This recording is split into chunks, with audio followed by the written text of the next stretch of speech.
Assalamualaikum warahmatullahi wabarakatuh. Perkenalkan, nama saya Dwi Puspitasari, peserta pelatihan dasar calon pegawai negeri sipil tahun 2021, golongan 2 di Kementerian Agraria dan Tata Ruang Badan Pertanahan Nasional. Berikut merupakan tugas satu individu pada agenda 2 mengenai rangkuman dengan substansi materi akuntabilitas, nasionalisme, dan etika publik.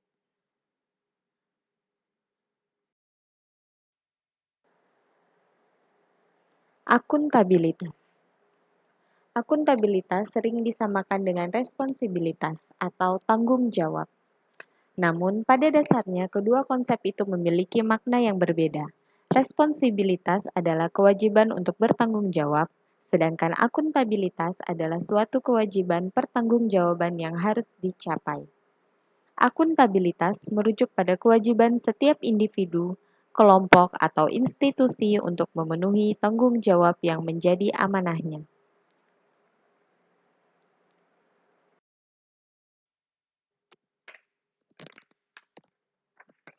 Akuntabilitas publik memiliki 3 fungsi utama, yaitu 1. Untuk menyediakan kontrol demokratis. 2. Untuk mencegah korupsi dan penyalahgunaan kekuasaan. 3. Untuk meningkatkan efisiensi dan efektivitas. Akuntabilitas publik terdiri dari 2 macam, yaitu akuntabilitas vertikal dan akuntabilitas horizontal.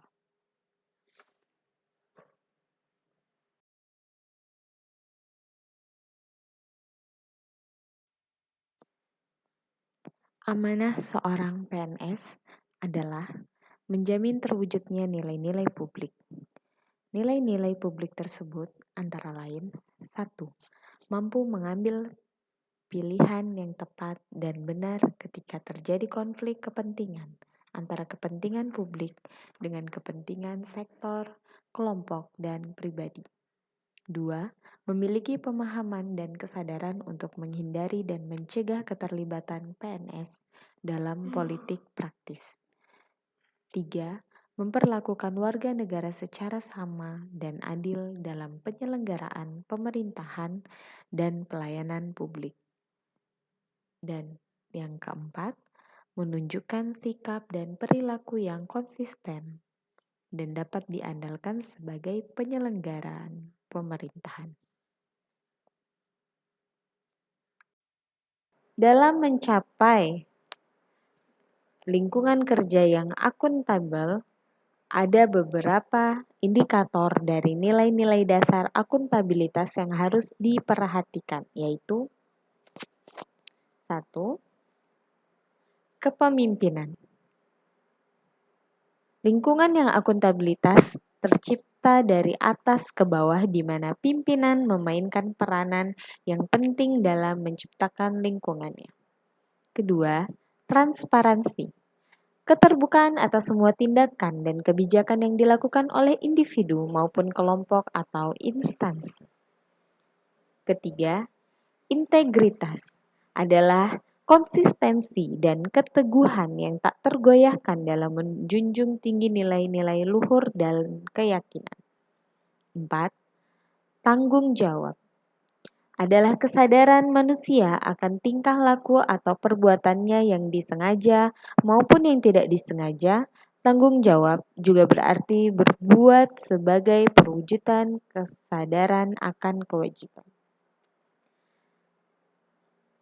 Kelima, keadilan adalah kondisi kebenaran ideal secara moral mengenai sesuatu hal yang baik menyangkut benda atau orang. 6. Kepercayaan. Rasa keadilan akan membawa pada sebuah kepercayaan. Kepercayaan inilah yang akan melahirkan akuntabilitas. 7. Keseimbangan. Untuk mencapai akuntabilitas dalam lingkungan kerja, maka diperlukan keseimbangan antara akuntabilitas dan kewenangan, serta harapan dan kapasitas. 8. Kejelasan. Pelaksanaan wewenang dan tanggung jawab harus memiliki gambaran yang jelas tentang apa yang menjadi tujuan dan hasil yang diharapkan. 9. Konsistensi. Konsistensi adalah sebuah usaha untuk terus dan terus melakukan sesuatu sampai pada tercapai tujuan akhir.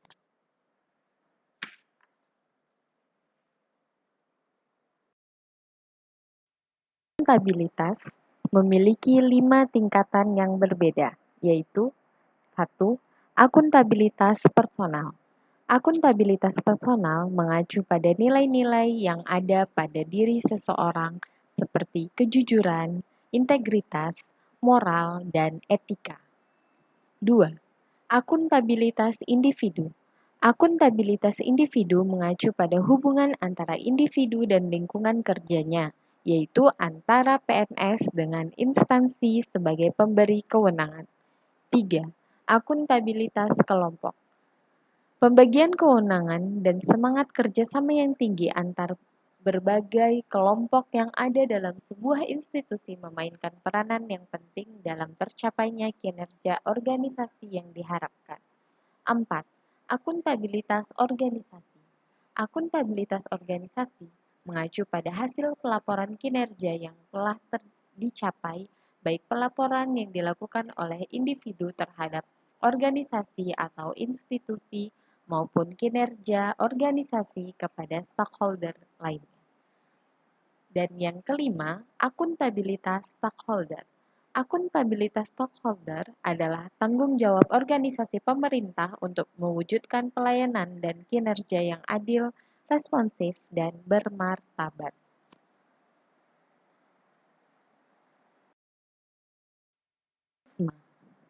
Nasionalisme merupakan suatu sikap politik dari masyarakat suatu bangsa yang mempunyai kesamaan kebudayaan dan wilayah serta kesamaan cita-cita dan tujuan. Dengan demikian, masyarakat suatu bangsa tersebut merasakan adanya kesetiaan yang mendalam terhadap bangsa itu sendiri.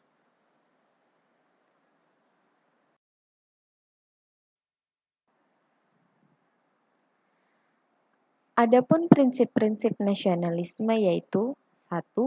Hasrat untuk mencapai kesatuan. 2. Hasrat untuk mencapai kemerdekaan. 3. Hasrat untuk mencapai keaslian. Dan yang keempat, hasrat untuk mencapai kehormatan bangsa.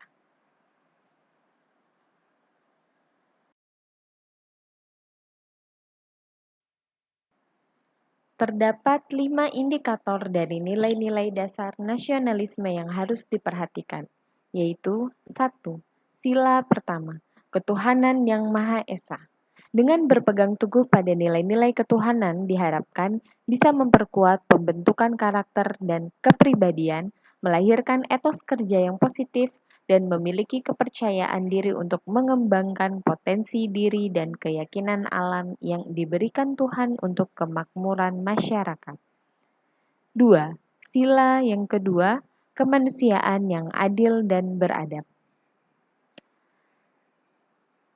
Ini berarti negara menjalankan fungsi melindungi segenap bangsa Indonesia dan seluruh tumpah darah Indonesia, memajukan kesejahteraan umum dan mencerdaskan kehidupan bangsa. 3. Sila yang ketiga, Persatuan Indonesia. Semangat kebangsaan adalah mengakui manusia dalam keragaman dan terbagi dalam golongan-golongan. Keberadaan bangsa Indonesia terjadi karena memiliki satu nyawa, satu asal akal yang tumbuh dalam jiwa rakyat sebelumnya, yang menjalani satu kesatuan riwayat, yang membangkitkan persatuan karakter dan kehendak untuk hidup bersama dalam suatu wilayah geopolitik nyata. 4. Sila yang keempat, kerakyatan yang dipimpin oleh hikmat kebijaksanaan dalam permusyawaratan perwakilan. Demokrasi permusyawaratan mempunyai dua fungsi. Yang pertama, badan permusyawaratan perwakilan bisa menjadi ajang memperjuangkan aspirasi beragam golongan yang ada di masyarakat. Kedua, semangat permusyawaratan bisa menguatkan negara persatuan, bukan negara untuk satu golongan atau perorangan. Permusyawaratan dengan landasan kekeluargaan dan hikmat kebijaksanaan diharapkan bisa mencapai kesepakatan yang membawa kebaikan bagi semua pihak. 5. Sila yang kelima, keadilan sosial bagi seluruh rakyat Indonesia. Dalam rangka mewujudkan keadilan sosial, para pendiri bangsa menyatakan bahwa negara merupakan organisasi masyarakat yang bertujuan menyelenggarakan keadilan. Keadilan sosial juga merupakan perwujudan imperatif etis dari amanat Pancasila dan Undang-Undang 1945.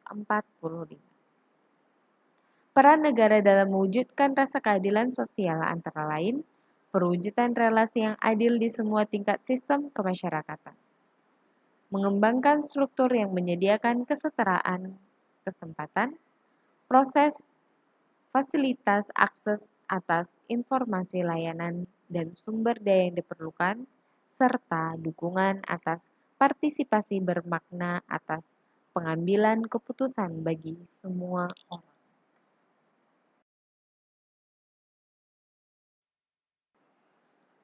Nasionalisme pada hakikatnya adalah untuk kepentingan dan kesejahteraan bersama, karena nasionalisme menentang segala bentuk penindasan terhadap pihak lain, baik itu orang per orang, kelompok-kelompok dalam masyarakat, maupun suatu bangsa. Nasionalisme sangat penting dimiliki oleh setiap pegawai ASN. Bahkan, tidak hanya sekadar wawasan saja, tetapi kemampuan mengaktualisasikan nasionalisme dalam menjalankan fungsi dan tugasnya merupakan hal yang lebih penting. Diharapkan dengan nasionalisme yang kuat, maka setiap pegawai ASN memiliki orientasi berpikir mementingkan kepentingan publik, bangsa, dan negara. Nilai-nilai yang berorientasi pada kepentingan publik menjadi nilai dasar yang harus dimiliki oleh setiap pegawai ASN.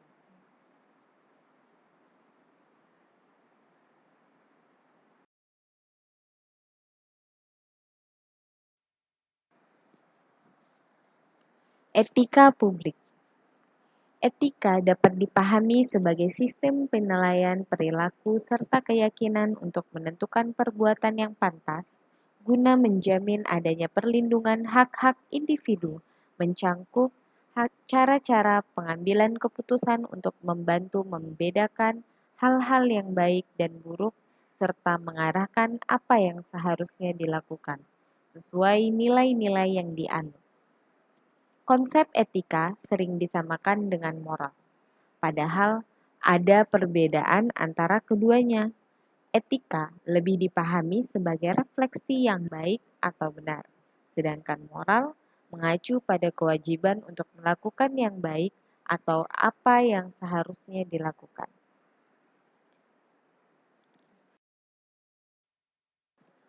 Etika juga dipandang sebagai karakter atau etos individu, kelompok berdasarkan nilai-nilai dan norma-norma luhur.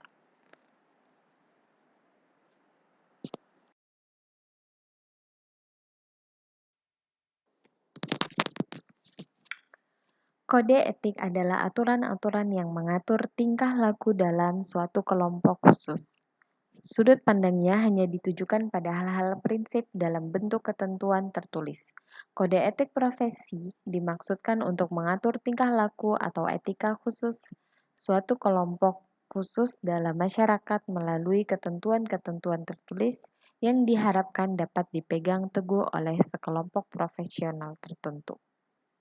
Berdasarkan Undang-Undang ASN, kode etik dan kode perilaku ASN adalah 1. Melaksanakan tugasnya dengan jujur, bertanggung jawab, dan berintegritas. 2. Melaksanakan tugasnya dengan cermat dan disiplin. 3. Melayani dengan sikap hormat, sopan, dan tanpa tekanan. 4. Melaksanakan tugasnya sesuai dengan peraturan perundangan yang berlaku. 5. Melaksanakan tugasnya sesuai dengan perintah atasan atau pejabat yang berwenang sejauh tidak bertentangan dengan ketentuan peraturan perundang-undangan dan etika pemerintahan. 6. Menjaga kerahasiaan yang menyangkut kebijakan negara. 7. Menggunakan kekayaan dan barang milik negara secara bertanggung jawab, efektif, dan efisien. 8. Menjaga agar tidak terjadi konflik kepentingan dalam melaksanakan tugasnya. 9. Menjadikan informasi secara benar dan tidak menyesatkan kepada pihak lain yang memerlukan informasi terkait kepentingan kedinasan. 10. Tidak menyalahgunakan informasi intern negara, tugas, status, kekuasaan, dan jabatannya untuk mendapat atau mencari keuntungan atau manfaat bagi diri sendiri atau untuk orang lain. 11.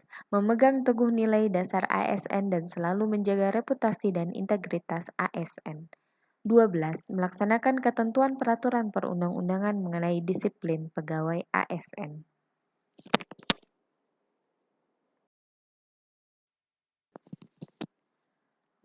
Pada prinsipnya, ada 3 dimensi etika publik, yaitu 1. Dimensi kualitas. Pelayanan publik etika publik menekankan pada aspek nilai dan norma, serta prinsip moral, sehingga etika publik membentuk integritas pelayanan publik. 2. Dimensi modalitas. Unsur-unsur modalitas dalam etika publik, yakni 1. Akuntabilitas. Pada prinsipnya ada 3 aspek dalam akuntabilitas, yaitu tekanan akuntabilitas pada pertanggungjawaban kekuasaan melalui keterbukaan pemerintah atau adanya akses informasi bagi pihak luar organisasi pemerintah. Memahami akuntabilitas sekaligus sebagai tanggung jawab dan liabilitas sehingga tekanan lebih pada sisi hukum, ganti rugi, dan organisasi. Serta tekanan lebih banyak pada hak warga negara untuk bisa mengoreksi dan ambil bagian dalam kebijakan publik sehingga akuntabilitas disamakan dengan transparansi.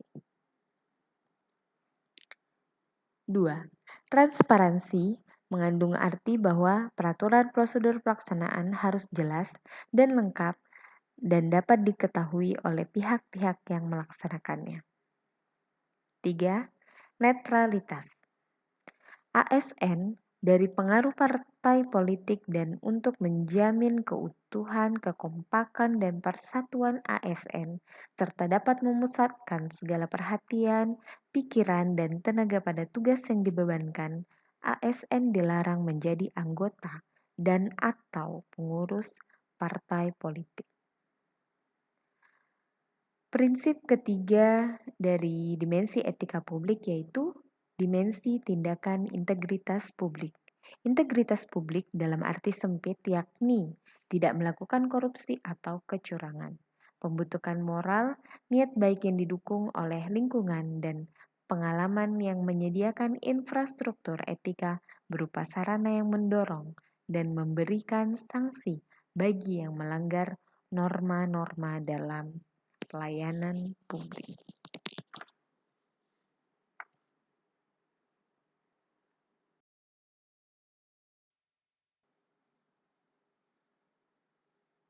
Demikian pemaparan rangkuman dari tugas 2 yang bisa saya sampaikan. Akhir kata, wassalamualaikum warahmatullahi wabarakatuh.